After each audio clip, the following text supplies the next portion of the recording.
ते त्यागलं पाहिजे आणि जे ग्रहण केलं पाहिजे त्याच्यासाठी सद्ग्रंथ हेच प्रमाण आहेत. कोणाच्या दंतकथेवर विश्वास ठेवू नका.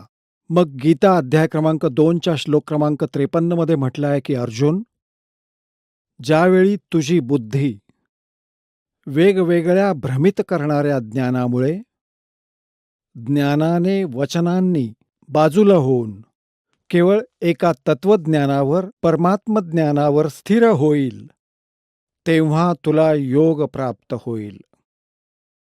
तेव्हा तर तू भक्त होशील.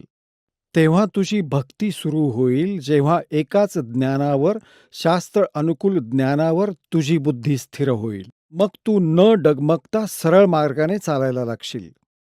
मग कितीही पावलं या भक्तिमार्गावर तू ठेवशील, ती तुला शुभ असतील, लाभदायक असतील. आता सृष्टी रचनेबाबत खूप मतमतांतरं आहेत. जसं जैन धर्माच्या व्यक्ती, श्रद्धाळू आचार्य व्यक्ती, ते म्हणतात की या सृष्टीचा कोणीही रचनाकार नाही, कोणीही संहार करता नाही. अनादी आहे, आपली आपणच बनली आणि आपली आपणच चालते. असंही नाही, खूप श्रद्धाळू लोक आहेत जे म्हणतात ही सृष्टी विष्णुदेवाने बनवली आहे. जसं याआधी आपण बोललो. ह्या विषयावर आपल्याला तपशीलवार माहिती देतो.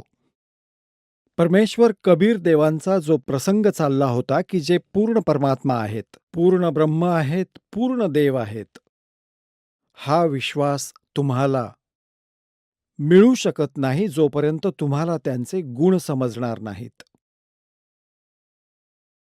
आणि गुण कुठे असतात? त्यांच्या जीवनात, त्यांच्या इतिहासात लिहिलेले असतात.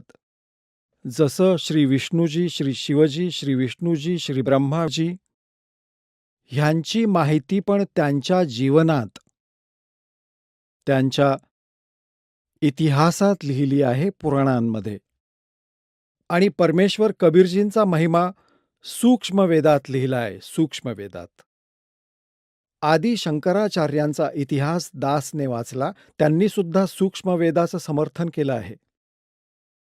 आदी शंकराचार्यांनी म्हटलं आहे की 4 वेद, ऋग्वेद, यजुर्वेद, सामवेद, अथर्ववेद हे तर उपलब्ध आहेत, परंतु सूक्ष्म वेद हा 5वा वेद आहे. त्याच्याविषयी ते म्हणाले की तो कैलास पर्वतावर आहे.